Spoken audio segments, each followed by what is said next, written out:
Happy New Year, y'all.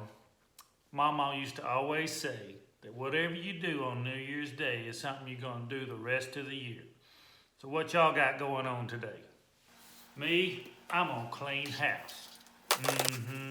Because I don't know about y'all, but for me, last year was a hot mess.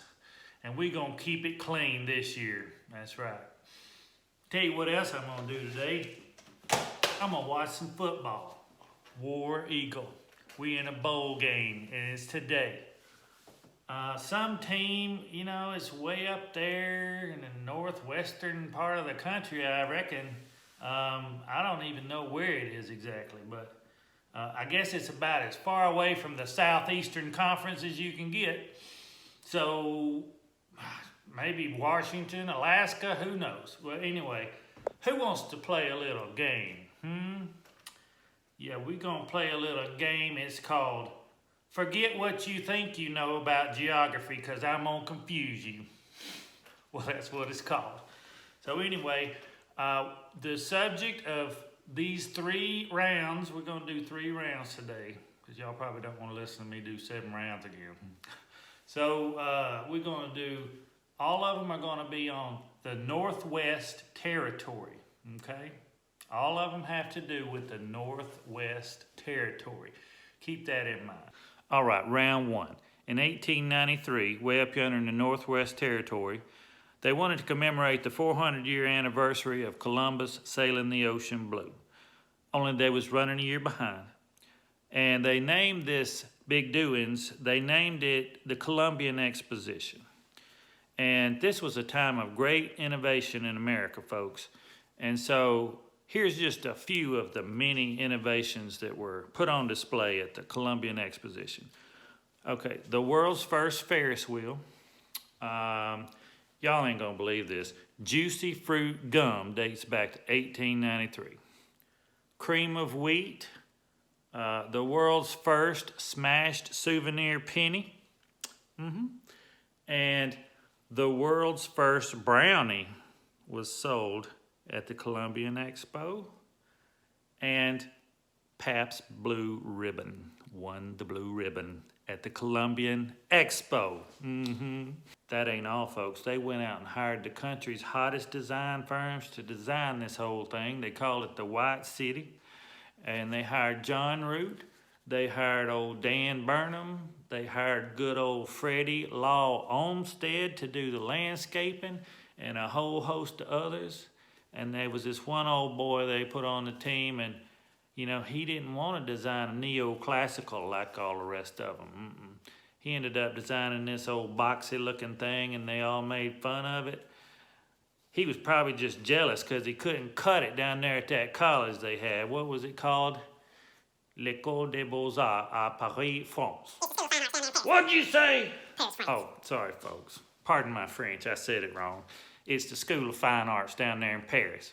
Not Paris, Tennessee, Paris, France. Anyway, that old boy went on to become the most famous one of all. Y'all ever seen any pictures of them big city skyscraping things? Well, he invented those. His name was Louis Sullivan. This expo was late getting started, and although it went on for several months, it was fraught with mystery and tragedy, and they had to quit ahead of schedule because the mayor was assassinated. So they shut the whole thing down.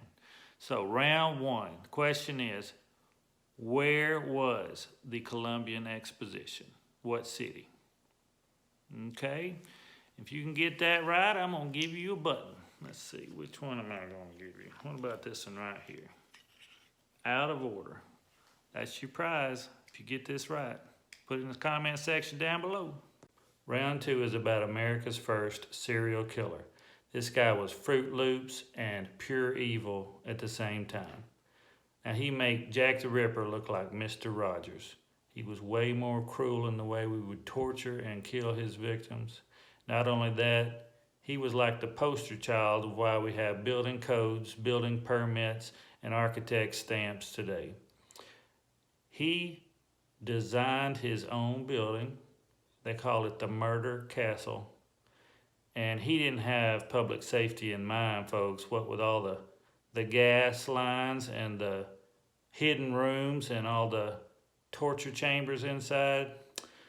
You know, whenever a contractor would come to him scratching his head and say, "Why is it like this? This ain't safe," he would fire him on the spot and hire somebody else, keep them all confused. He got it built and he used it.